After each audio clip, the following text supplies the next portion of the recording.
Salam Rahayu, salam sejahtera, salam budaya. Assalamualaikum. Halo dulur, mudah-mudahan sehat selalu nggih, lancar selalu rezekinya dan selalu dalam perlindungan Tuhan Yang Maha Esa. Amin. Dulur, tayangan kali ini saya ingin membahas mengenai benarkah orang cacat itu bisa bikin kualat? Lalu bagaimana kalau yang menzolimi itu orang cacat? Apakah masih bisa membuat orang menjadi kualat? Monggo disimak dulur. Mudah-mudahan apa yang saya sampaikan ini bisa menjadi manfaat bagi kita semua dan diambil pelajaran dan hikmahnya. Wilujeng Rahayu, sugeng midhangetaken.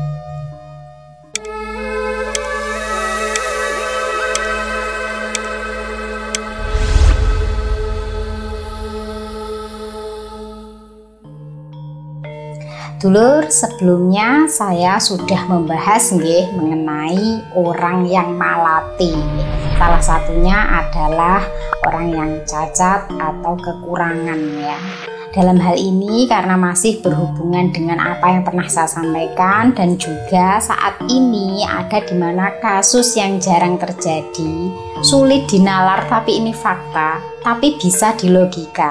Nah, panjenengan mungkin sudah tidak asing dengan pemberitaan seperti ini. Tetapi saya ingin membahasnya dikarenakan saya sudah pernah membahas mengenai orang yang malati, maka jangan sampai membuat mereka sakit hati karena ucapannya ini bisa didengar semesta Tetapi kali ini saya ingin membahas apakah orang yang cacat itu semuanya pasti malati, sedangkan orang cacatlah yang justru menzolimi terlebih dahulu.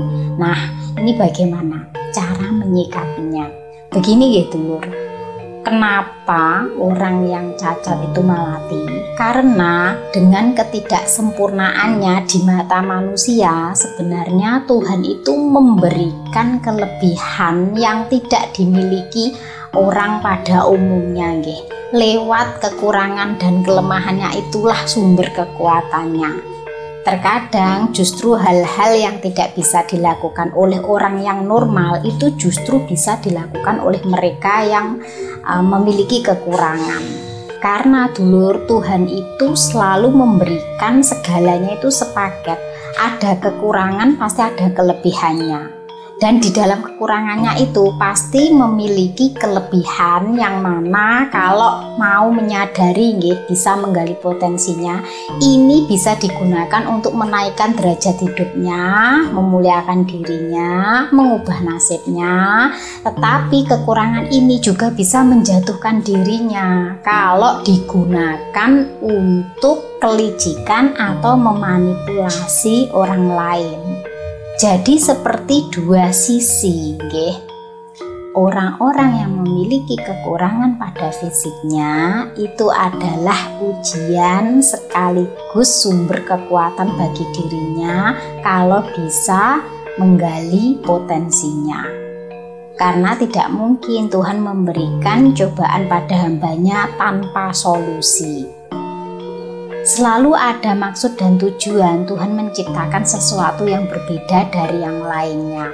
Lalu kenapa bisa malati? Karena dengan kekurangannya Tuhan memberikan anugerah di mana ketika dia mengadu langsung kepada Tuhannya, maka kelemahannya inilah adalah sumber kekuatan. Yang mana ketika apa yang keluar dari mulutnya ini bisa didengar semesta sebagai bentuk perlindungan dan keadilan di mana dia tidak seperti manusia pada umumnya. Tetapi sebaliknya, apabila sudah diberikan anugerah khusus kekuatan di dalam kelemahannya, lalu digunakan senjata untuk menzolimi orang lain dengan kelicikannya, dengan manipulasinya, maka anugerah malati itu tadi juga akan dicabut dari dirinya. Yang bikin kualat orang cacat atau disabilitas itu adalah kalau di buat bercanda yang mana ini bisa membuatnya malu, tidak percaya diri dan sakit hati, menghinanya, membulinya melalui tindakan ya, secara fisik ataupun melalui ucapan, dan juga mengeksploitasinya, memanfaatkan dari kekurangannya untuk keuntungan pribadi. Itu yang menyebabkan orang yang cacat itu malati bagi yang memperlakukannya seperti itu. Tetapi sebaliknya, bagaimana kalau orang cacat tersebut malah justru menjadi pemicu atau yang mengawali atau justru pelaku zolim tersebut, apakah masih bisa malati? Dulur, sebenarnya Tuhan itu maha adil nggih. Semuanya itu diberikan anugerah nggih, tetapi wujudnya itu berbeda-beda. Dalam hal ini, kalau di video sebelumnya saya menjelaskan mengenai orang malati, salah satunya orang yang cacat, tetapi di sini saya menjelaskan tidak semuanya seperti yang saya jelaskan di video yang lalu. Ini kasus berbeda, di mana terkadang itu orang jadi takut mau melawan orang yang cacat, takutnya nanti kualat. Karena meyakini kalau membalas orang yang kekurangan secara fisik ini bisa malati. Nah, terus bagaimana Fitka kalau mereka dulu yang menzolimi? Apakah kita diam saja membiarkannya karena melihat kondisinya seperti itu? Padahal ini kalau dibiarkan akan semakin dodro, akan semakin berbahaya. Dalam hal ini dulur, maka panjenengan wajib melindungi diri Anda tanpa melihat fisiknya nggih, dilihat konteks permasalahannya, apa yang dia lakukan. Kalau dinalar nggih, orang yang memiliki kekurangan disabilitas kan tidak, kalau tangannya misalkan kan nggak bisa mukul, nggak bisa menyakiti secara fisik melalui tangannya, atau mungkin kakinya ya, kakinya tidak bisa nendang, atau mungkin matanya kan tidak bisa melihat, jadi gimana mau menyakiti. Memang kalau secara dinalar itu sulit, apalagi melihat kasus yang besar di mana ini sangat mengerikan nggih. Perilakunya ini melebihi orang normal karena kelicikan dan manipulasinya menggunakan kekuatan dari kekurangannya itu tadi.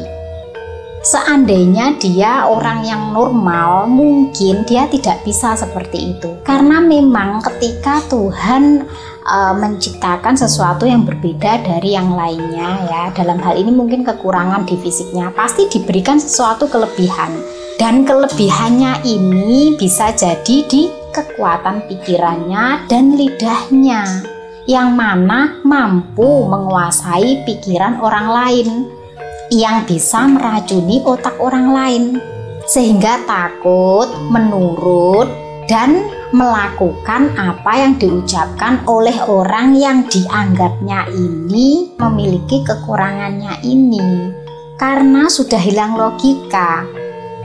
Tanpa menggunakan fisik, kekuatan lidah dan pikirannya ini mampu membuat orang lain tunduk di bawahnya, melakukan apa yang dia mau.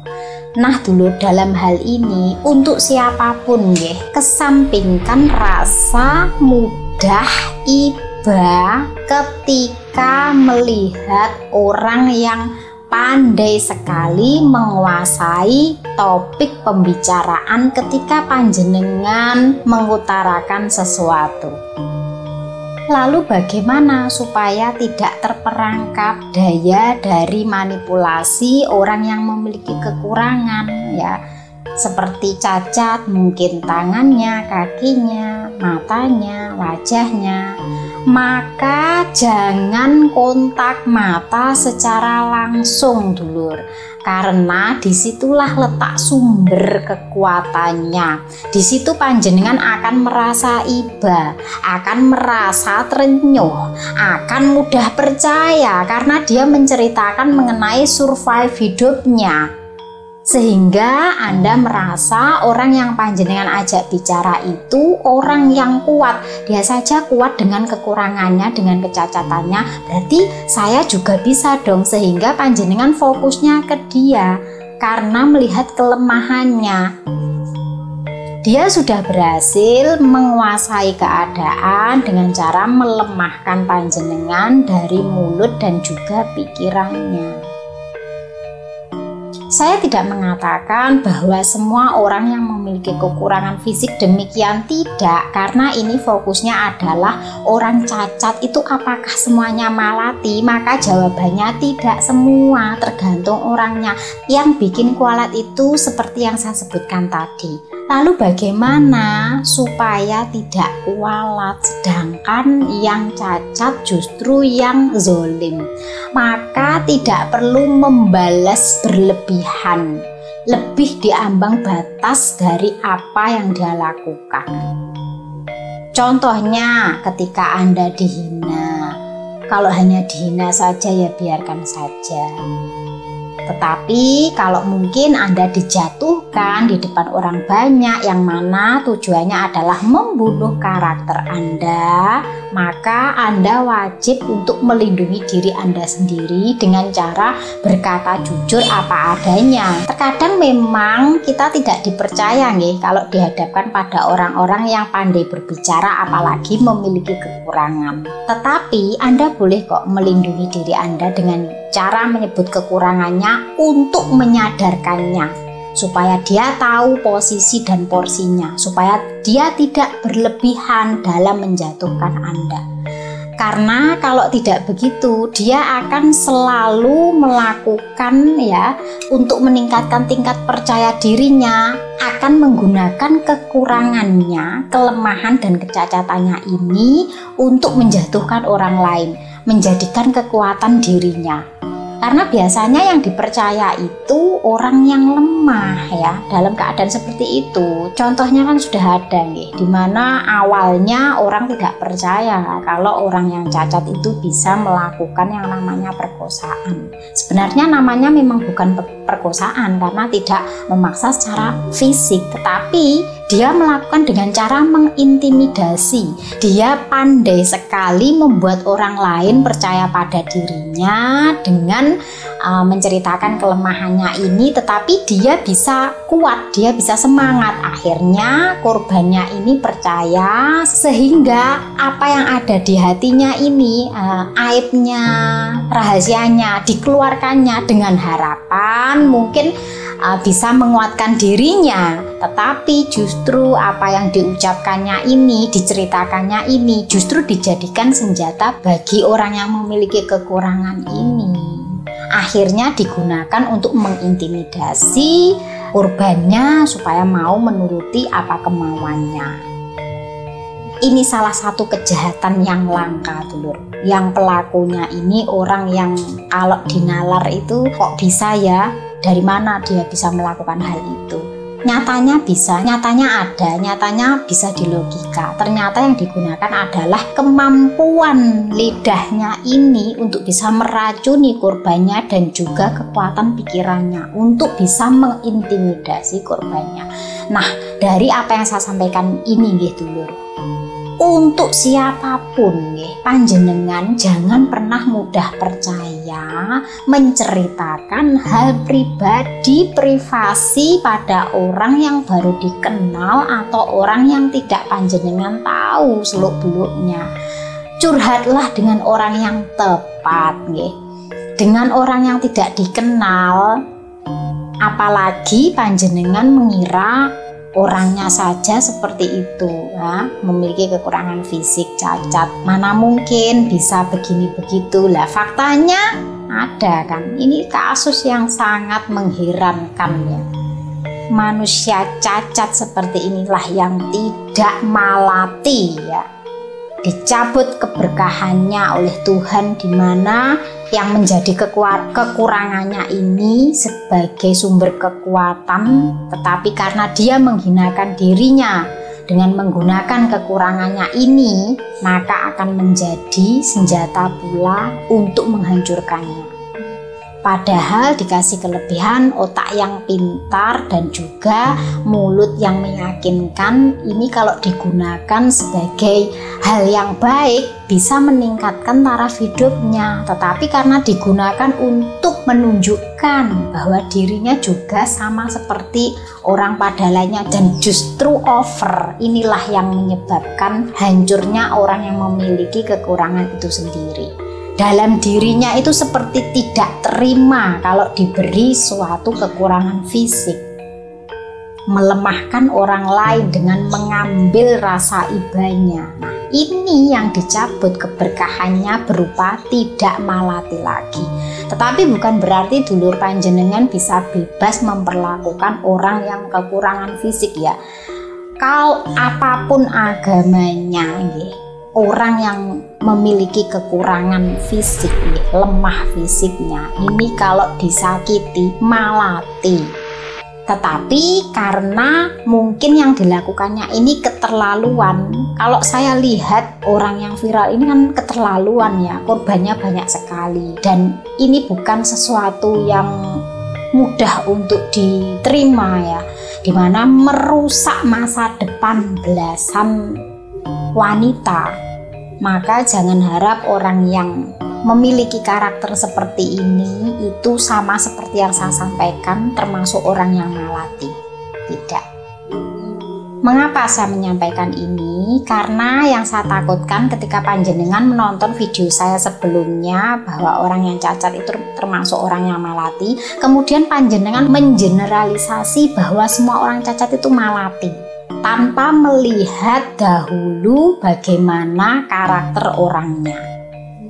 Karena saya tahu orang baik itu pasti gampang iba, mudah iba ya. Kadang disakiti saja terima, yang nyakiti orang yang seperti itu ya sudah memaafkan. Tapi kalau tidak dikasih pelajaran, bahayanya adalah akan memakan banyak korban. Makanya boleh melawan asal pada batasan yang wajar, di mana itu sebagai bentuk perlindungan diri panjenengan ya. Boleh menyebut kekurangannya untuk menyadarkannya supaya dia tidak lagi menggunakan kekurangannya sebagai kekuatan untuk menyerang orang lain atau melemahkan orang lain atau memanipulasi orang lain. Dari sini mudah-mudahan panjenengan bisa memahami apa yang saya sampaikan dan mohon diresapi supaya tidak salah dalam menafsirkan apa yang saya sampaikan. Saya Fitri Ika, salam rahayu.